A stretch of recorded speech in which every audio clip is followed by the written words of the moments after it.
Bonjour à tous, j'espère de tout cœur que vous allez bien. Nous voilà le 19 décembre 2023. Alors premièrement, je voulais vous présenter tous mes vœux pour cette fin d'année. Vraiment, je vous souhaite tout le meilleur. Que vous fêtiez ou non, je vous souhaite vraiment plein de belles choses pour cette fin d'année qui était très très forte énergétiquement. Euh, je voulais aussi vous passer un message très important en ce jour qui est 19 décembre. En fait, hier soir, j'ai eu, comment dire, dire une révélation euh, à faire passer un message. Alors, je vais tout de suite vous le lire parce que je l'ai partagé en écrit, mais je vais vous le lire directement. Alors, bonjour à tous, j'espère de tout cœur que vous allez bien. Je n'ai jamais fait ça auparavant, mais là une énergie très forte me pousse à écrire ces lignes.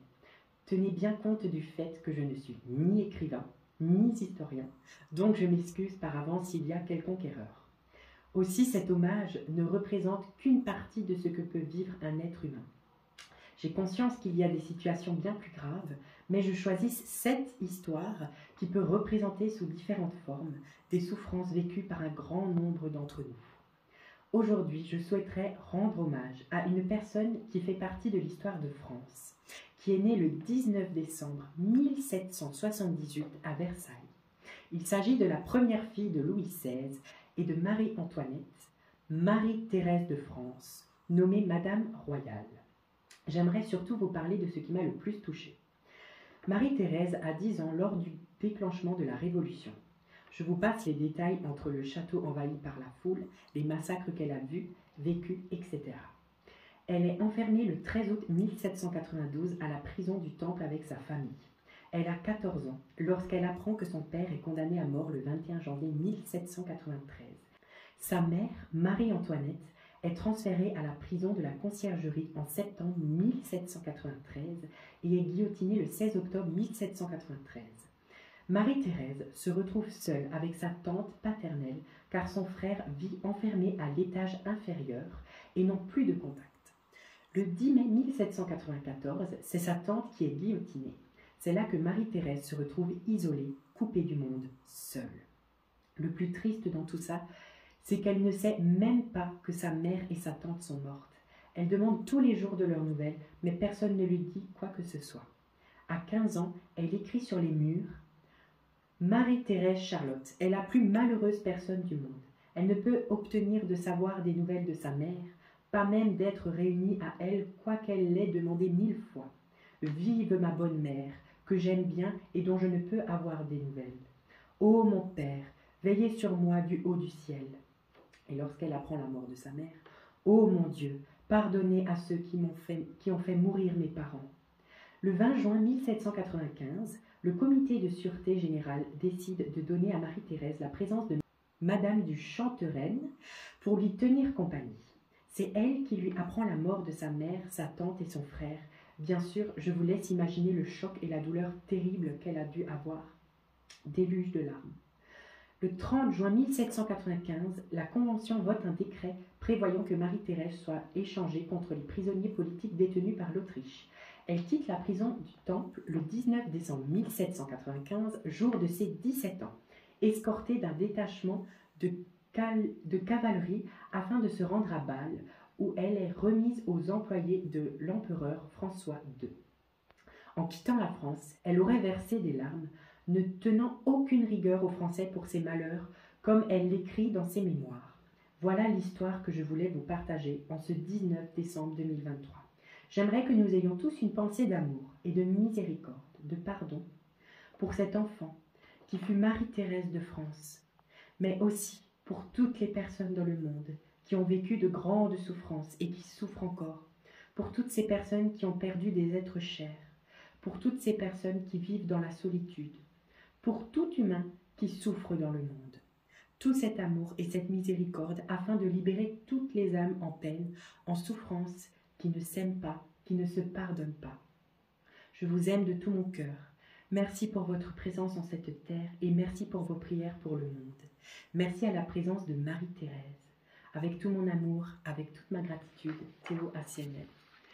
Voilà, et pour moi, il me semblait vraiment très important de vous partager cet hommage Euh, Déjà pour qu'on puisse, entre guillemets, apprendre le pardon déjà envers soi, hein, que l'on apprenne l'amour de soi, et ensuite l'amour pour les autres et le pardon pour les autres. Et surtout, pourquoi ce message aujourd'hui? Parce que, alors c'est aussi qu'un exemple, hein, parce qu'il y a tellement de possibilités, il y a tellement de vécu, tellement d'histoires, mais je voulais cibler un point en particulier. Je sais que là maintenant, c'est les fêtes de fin d'année et certaines personnes vont se retrouver à table avec des personnes avec qui ils ne vibrent plus forcément sur la même fréquence.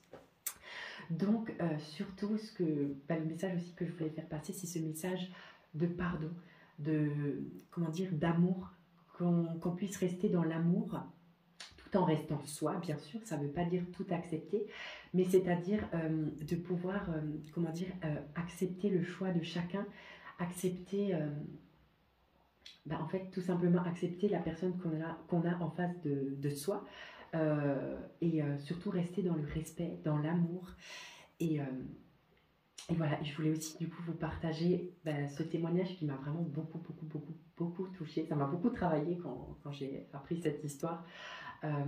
Parce que c'est quand même, comment dire, c'est passé par des épreuves douloureuses, et ce qui nous arrive à tous, hein. On a tous des épreuves qui ne sont pas forcément évidentes, mais le but c'est de pouvoir trouver cette lumière en soi, euh, comment dire, de trouver cette force et ce courage de toujours se relever malgré les épreuves qui nous arrivent, malgré ce que l'on vit.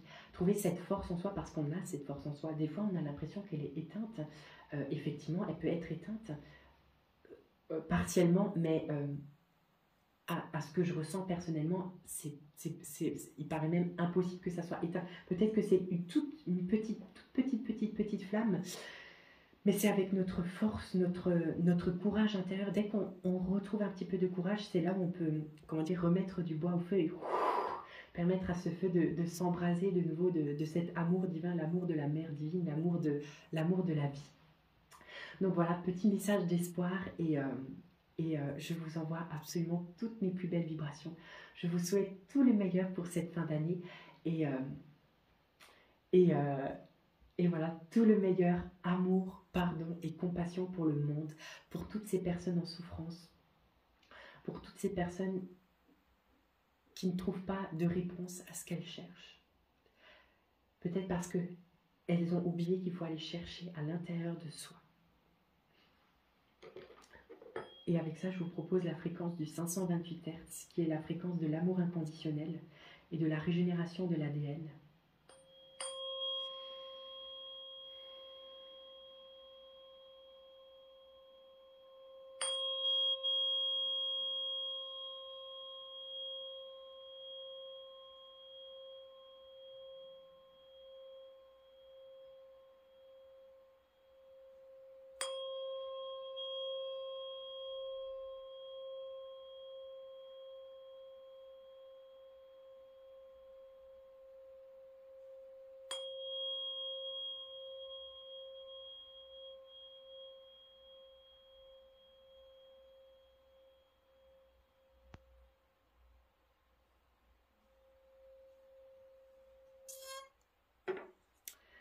Voilà, je vous souhaite tout le meilleur, que l'amour, que la vérité et que la miséricorde soient. Bénédiction infinie et merci d'être qui vous êtes. Je vous souhaite une très très belle fin d'année 2023 et un très très beau début d'année 2024.